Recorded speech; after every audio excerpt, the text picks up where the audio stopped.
These are my top tips and tricks for keeping teens motivated in the gym, having fun, and also doing good gymnastics. First, a few confessions. I thought being tough was being a good coach, and I hurt many kids' confidence, as many coaches do today, inadvertently. But I completely coach differently now. It is not your job just to tell them what they're doing wrong. You want to build their self-esteem first, and in the end, that builds a better, more confident athlete anyway, which is your goal as a good coach. Why do so many kids quit? Do you have older kids in your program? Look at yourself. Are you bored coaching? Do you do the same assignments every day? Are they afraid of what they're doing? Are you setting up things to make sure they're not afraid? And do they have power and control, especially to speak up to you? Make sure that's something you have in your program. I have a few cautions that I want to make sure you are aware of. You don't want to ever push a kid to do something they're not physically or mentally ready to do. That's really harmful to that child. You never want to mention anything about body image. Make sure you never talk about what a kid looks like in their body image. It's so damaging. And that your culture makes it so that you can come up and talk to you. If you have kids who are afraid to tell you the truth, and if everything's always peachy, they're not telling you the truth, that's a really bad thing for your gym. So my gym tips first, nothing is set in stone. We have our typical structural guidelines, but boy, do we deviate often based on that particular child. We have some old rules, like we used to require everybody try their kip hands with thumbs. In the old days, everybody had to have a straight body cast. Boy, that was a dumb idea. And also that you have to do bars, doesn't matter your fear level. We don't do that anymore as well. We always had kids do back series. If you didn't have a back series, you didn't have a series, and we changed that. You should learn any kind of flip out of a back handspring. Well, some kids, a round off can do a great skill out of that. And we must do all tumbling passes on the trampoline. That's something we used to require, but don't anymore. So I put together my top 10 tips and tricks. First of all, mixing it up. Most important thing, every single day, a different assignment. Sometimes we'll repeat games or parts of assignments, but we almost always mix it up. Our warm-ups, we have a huge playlist of different songs and conditioning that we do to music. And we have pre-planned assignments that almost always are different, and we use games and contests. So those are some of the things. Here's how we mix up our warm-ups.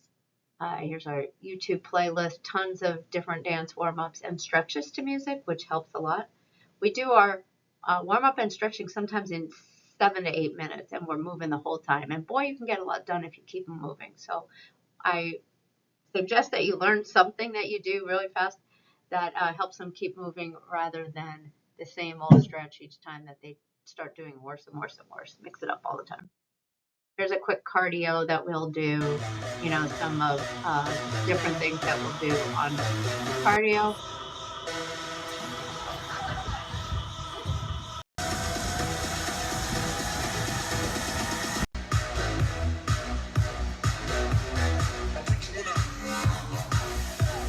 By the time they're done with this, they're pretty tired. Those are just some of our examples. There is a stretch to music that we like to do and keeps the kids moving, active flexibility.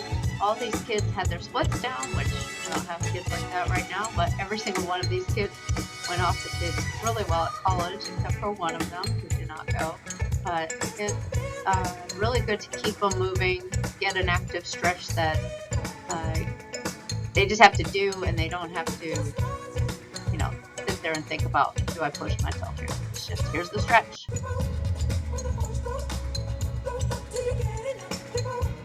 So it goes on like that. We have a whole bunch of these stretches on our YouTube playlist.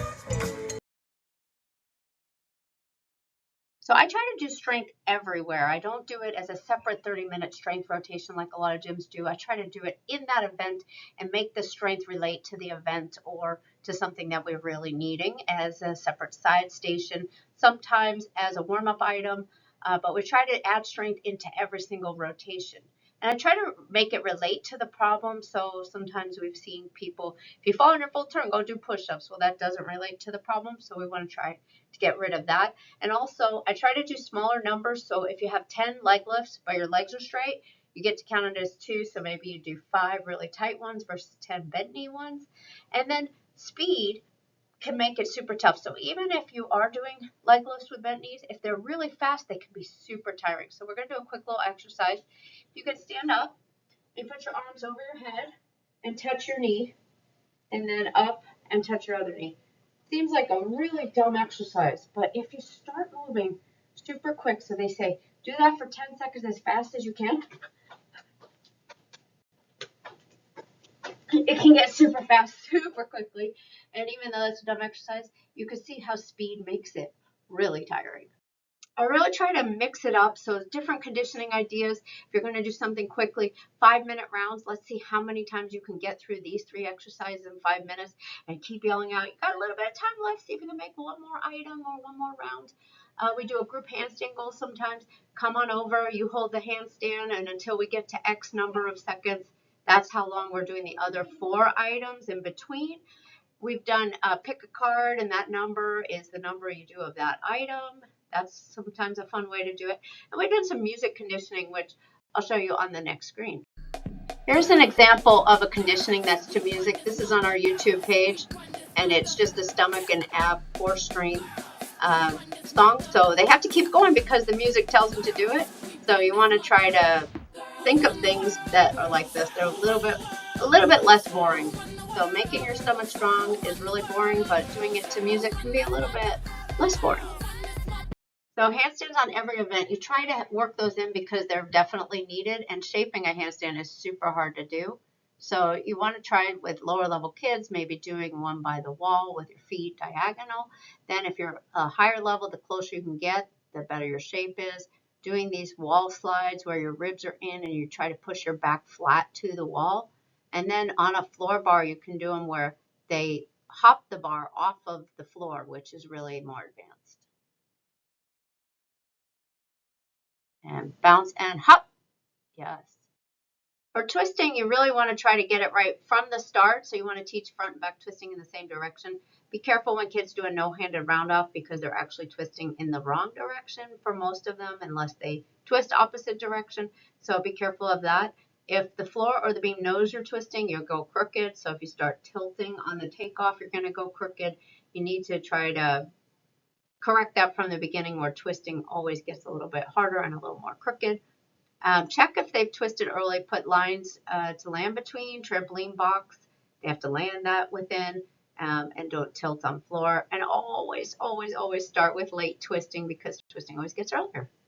This is a front twisting video, and it's always important to start late because twisting once they have a front summy landed, they're going to try and do it with a slide, which is more advanced, and they kick out, arms down by your sides as you land. It's very advanced to have a front tuck slide to your back because when you grab and pull your legs, it's hard to stop that rotation and land flat on your back, but that's the next step. When they're doing twisting, the drill to learn the right direction to twist is do it from the slide. So they slide out and they roll over. So she's a righty, so she turns to her right where we see her back first.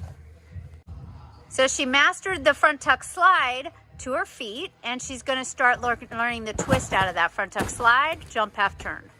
She has to turn to the right. You'll see her back first. In order to get the twist late, you want to teach mostly a slide and then a little bit of a turn at the end. So they are just barely trying to do the twist at the end of the flip. Then they put the whole thing together and they're doing a front tuck slide, half turn, so you want to try really nice and late. Right, excellent. Then you could start teaching everything in the pike shape. So she grabs her ankles on the front pike and slides to flat. And then she does the drill pike slide, turn over to her stomach. So as she slides, her feet start turning same direction. Now is a front pike slide, open to flat. Good.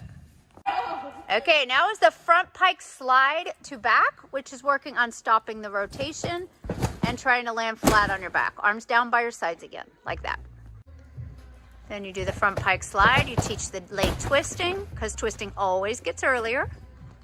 Then to make sure that they twist late, you're trying just to ask them to do a little turn, like about a quarter or even less.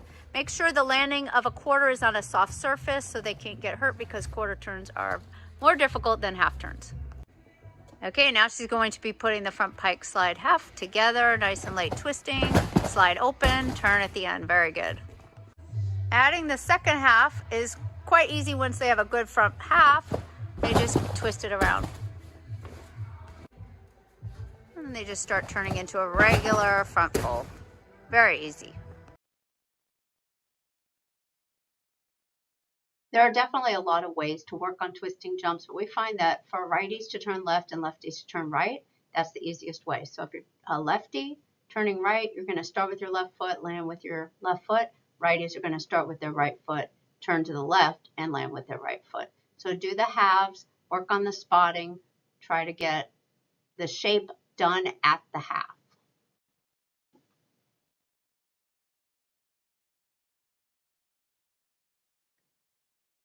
I put this video in because if you watch as she takes off, she does a tiny little bit of a scoot with her feet. If you spin a little bit on beam, you can sometimes push yourself off the beam, so you don't want to scoot your feet at all.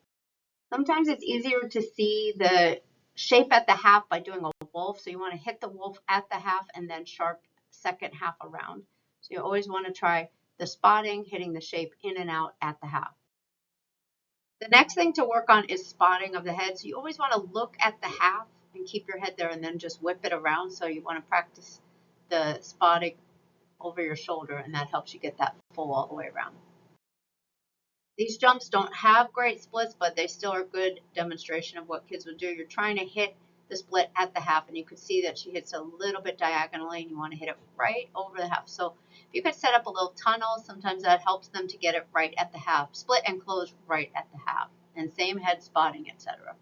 These are my beam preferences. I have 5 different things that I think are really important. First, it's the beam feet. You want your feet to be in the correct position. So not nesting, because as their feet get bigger, that means they're going to twist their hips.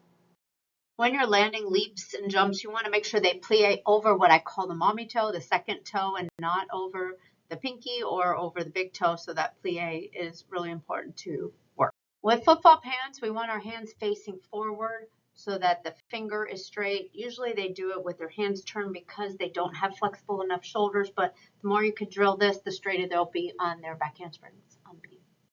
This is a really important thing because as a gymnast, I was switched and it helped make me super straight. I switched so many kids. If you're a righty, step out, you put your left hand in front. And if you're a lefty, step out, you put your right hand in front. And that really helps square the athlete on back handsprings on beam. On back handsprings, we want them to split really early. So on this exercise, I hold her back leg so that she will land in a split handstand when her hands hit. So that's hard for athletes at first, but that's a good drill for helping them land with a split on top.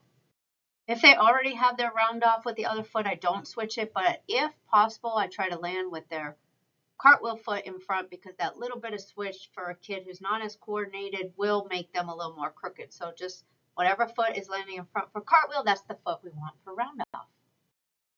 I think thumbs on bars are really helpful. We had Tasha Schweikert. She went to UCLA, and they started her on thumbs on bars. So we want to make sure that if they can do thumbs, you want to do thumbs, because it helps balance the handstand and helps a little bit with not falling over. Some kids cannot move their thumbs. They're just not built the way that thumbs move easily. So here's a video that kind of shows where the thumbs go over the bar. But some kids, like I said, cannot do this really easily, so you don't want to always do that for them.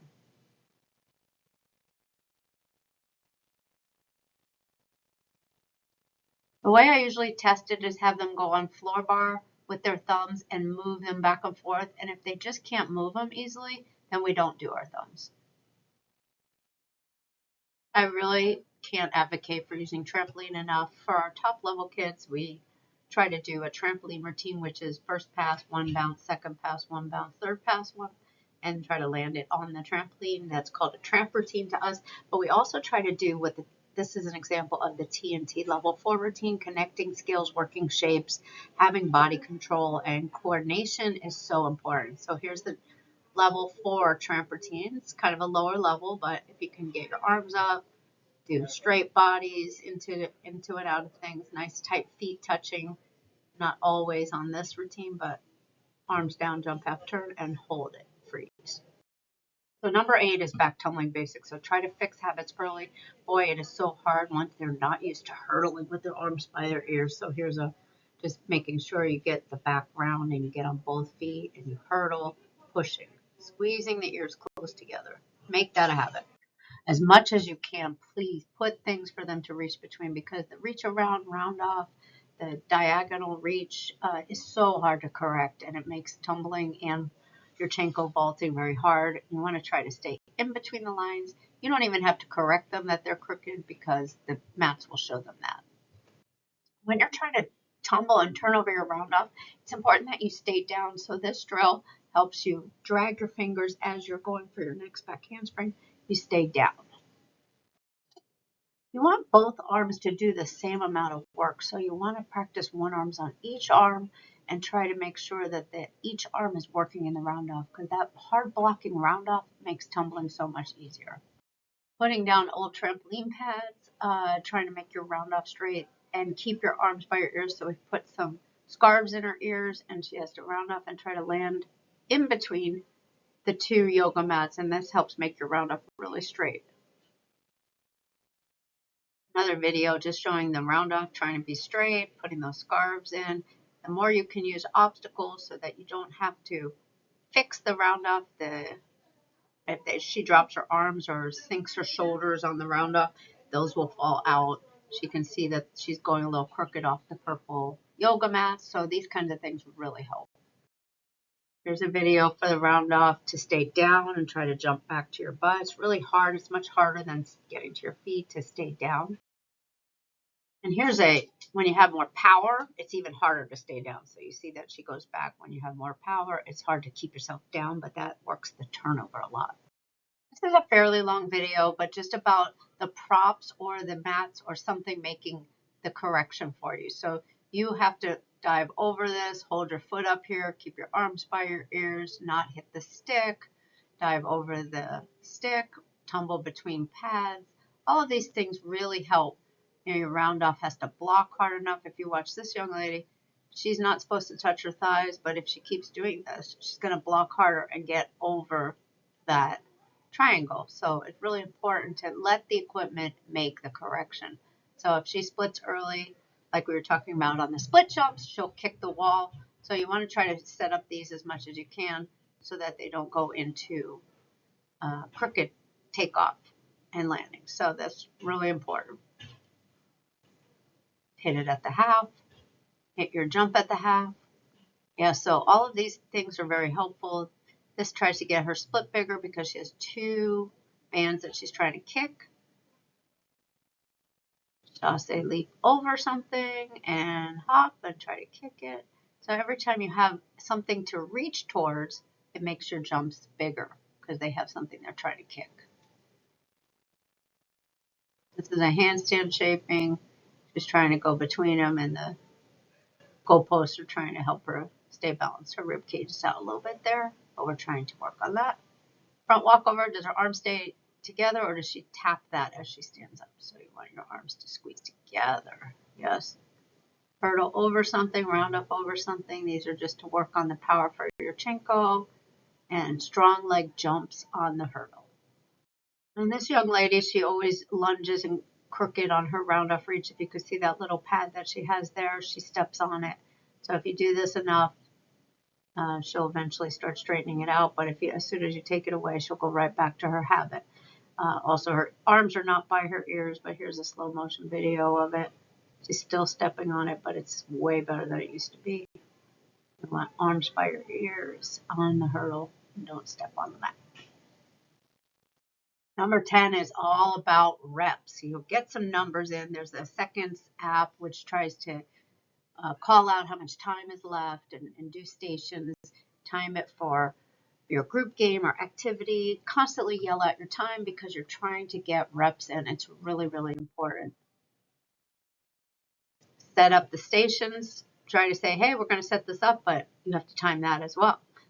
In between items, you got only this much time to get to the next thing. Time it. Use rounds of 3 is another little way. We say do 3 items. It helps. It's not as hard to remember as to go do these 8 items. and type of assignments that are variety and motivating. Those are really important. This all helps them to keep them moving. So here's some examples. You could do stations by time, like 30-second cartwheels on the beam. When I say time, rotate to the next station, or get 3 cartwheels, 3 back walkovers, and 3 flip-flops stuck in 2 minutes. At either of those. Stations by assignment, get to 12 points, then rotate to your next station. So you have to work this versus have a purpose. So instead of going, okay, go work on your back walkovers, you say, get 12 points. 1 point is this, 2 points is that, 3 points is this, and then once you get to 12, you go on to something. So you have a purpose. I have something I have to get done. Or how many pieces can you get? Or connect 4 boards. Something that gives them a purpose, really important. Stations with a partner. This really helps the hiders. So you and your partner both have to do this before you move on, and that helps the hiders a lot. We also want to use fun and accountability to get numbers in. Games and contests, Connect 4, Chutes and Ladders, football, Pictionary contests, all different things that you can do there. You can mix 2 games together. So I do this thing where you grab cards, and as soon as you have 3 of a kind or 4 of the same suit or something, you turn it in, you get to put a piece into a different game. So something that mixes 2 games together is fun.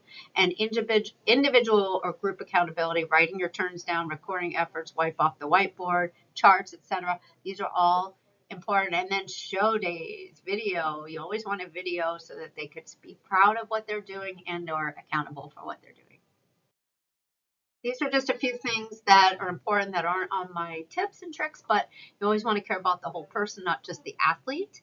Try to put yourself in their shoes, like their fears, their desire, their skill level, their coordination. I mean, sometimes you just can't do it, and it doesn't help for a coach to get mad at you. Also show them you're trying to help them first. It's their sport, and you're trying to help them with their goal. For fears, you want to all know that there's not always rational fears. There's reasons they shouldn't be afraid of it, and it's really hard to understand, like really hard. Mental blocks are one of the toughest things for coaches. There's only one way to overcome these things, though, is the athlete deciding. So you cannot make them do something. If you do, then you are only going to create a problem for them in the long run. And the only way to stop it, reduce your stress, like the parent stress, the pressure stress. So anytime it's like, well, you're not going to move up, you're not going to this, you're adding stress, and that doesn't help it. And you always want to take baby steps, find the drills they will do and repeat them a lot, and give them either or assignments. But that is important, that you don't care which one they choose, and keep pumping up their confidence, like keep pumping it up and making them feel invincible and that they can do it. Don't underestimate how much your opinion matters to them. They do care what you think, no matter how they're acting, because boy, sometimes they act like they do not care at all what you're saying. There's a compliment sandwich and of 4 to 1. Don't just do compliment, correction, compliment, but 4 compliments to 1 correction. Give them logical consequences that make sense. If you're afraid to go for something and you have to go do 10 rope climbs, that is not logical and it's very damaging to them. Make your assignments attainable and give a bigger reward for the skills a little out of reach. And then this is something I just started doing, but lower your standards, get them asking for more, plus do positive predictions so that it's not you pushing. Just go, okay, I think that's the limit that you can do, and nothing for a teenager encourages them more than to defy what you are wanting them to do. So, hey, I think we're going to stick with just a layout that's as hard as you can get, and I'm not sure you can do that. Guess what they're going to want to do? The harder thing.